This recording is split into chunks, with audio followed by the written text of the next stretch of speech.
Hello guys, welcome back to my new video. তো এটা নবমীর দিন রাত্রের ভিডিও। তো মনে না ওখানে ভয়েসটা খুব ভালো হইব, কারণ বৃষ্টি পড়তেছে আর আমি বাইরে বইয়ে ভয়েস দিতেছি, কারণ ঘরে টিভি চলতেছে। বৃষ্টি পড়ে পূজা করতে করতে ঠিকঠাকভাবে ভিডিও পোস্ট করা হইতেছে না। তো এটা গতকালকে আমরা বাইরে ছিলাম রাত্র 1টার দিকে, আর বাড়িতে আইসি ভোর 5টার সময়, একদম ফর্স হয়ে আছে। আমরা বাড়িতে আইসি, ট্রেনের প্যান্ডেলটা দেখো খুব সুন্দর হয়েছে। আর সাদা কোনো জিনিসের প্যান্ডেল বা প্রতিমার গায়ে যে সাদা গয়নাটি থাকে, আমার এত ভাল লাগে।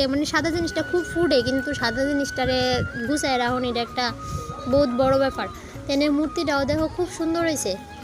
আর প্যান্ডেলটা তো একবার প্রথমে একবার দেখেছি, তারপরে আবু ঘুমাইছিল কুলে, আবু দেখতে পারছে না। তারপরে কতক্ষণই জায়গা হাইটটা আবার আইছি প্যান্ডেল দেখতাম, কারণ আবু প্যান্ডেলটা দেখে খুশি হয়েছে। কারণ প্যান্ডেলটা তো অনেকটা জায়গা লইয়া করছে, খুব বড় প্যান্ডেল, আর দেখতেও খুব সুন্দর লাগছে। তারপরে এটা আমরা আরেকটা এন থেকে একটু দূরে আবার আরেকখানে আসছি। আমি সবটি জায়গার নাম তোমরা কইতে পারতাম না, এতটি পূজা দেখছি। এতটি পূজা বলতে বেশি পূজা দেখতে পারছি না। আমরা একটার দিকে বাইরে এত রাস্তার ভিড়, 90 ছাড়ানোর পরে 3টা না 4টা পূজা শুধু দেখছি এই আগরতলা এত পূজার ভিতরে। মনে করছি আজকে বাইরুম, কিন্তু আজকে তো সকাল থেকে বৃষ্টি, ইচ্ছা ছিল দুপুরের দিকেও বাড়িতাম, আবার রাত্রে বাইরুম, দুপুরে আবুরে কয়েকটা ঠাকুর দেখানো। তাই এনে দেখো কি সুন্দর করে লাইটিংয়ের ভিতরে মহাদেবের ছবিটা বাইসে উঠছে। আর এনে প্রচুর ভিড়, যেহেতু লাইটিং এরিয়ার ভিতরে ভিড় থাকে, এনে মানুষ একদম ঢুকতেই পারতেছে না। যারা দেখে আসছে তারা একদম দাঁড়ায় রয়েছে। তো এনে মহাদেবের চিন্তা দেখো কি সুন্দর বাইসে উঠছে। তো তারা কিছুক্ষণের লেগে মিউজিক স্টপ রাখছিল, কারণ যেহেতু অতিরিক্ত ভিড় হয়ে গেছে, মানুষ জায়গা থেকে একদম সরতাছেই না। তো তার লেগে তারা কিছুক্ষণ মিউজিক স্টপ রাখছে, যাতে মানুষটি একটু কমে, যাতে অন্যরা দেখতে পারে। তো এদিকে দেখো এখন তোমরা মূর্তিটা দেখো, মূর্তিটা খুব সুন্দর হয়েছে। আর প্যান্ডেলটাও তো সাদাই, ওর খুব সুন্দর লাগে। দেখো লাইটিংটা জ্বলছে, ওর দেখ প্যান্ডেলটা প্রচুর বড়।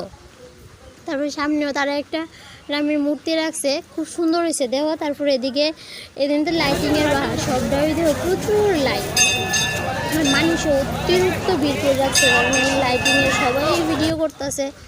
তো এনে আমি তোমরা দেখাইতে দেখো ভিতর দিকে আইতেছি। তো বৃষ্টি পড়তেছে, তারা ভিতরে দেখো কি সুন্দর প্যান্ডেলের কাজ করছে, খুবই সুন্দর হয়েছে। ভিতরে ডেকোরেশনটা, উপরে ঝাড়বাতিটাও খুব সুন্দর আছিল। সবটি প্যান্ডেলের আমি ভালো করে ভিডিও করতে পারছি না, কিন্তু প্রতিমাটা দেওয়া সবটি ঠাকুর কি সুন্দর বড়। আর আমি দূরে থেকে এই ভিডিওটা করছি, সামনে গেলে মূর্তিটা আরও বড় বোঝা যেত।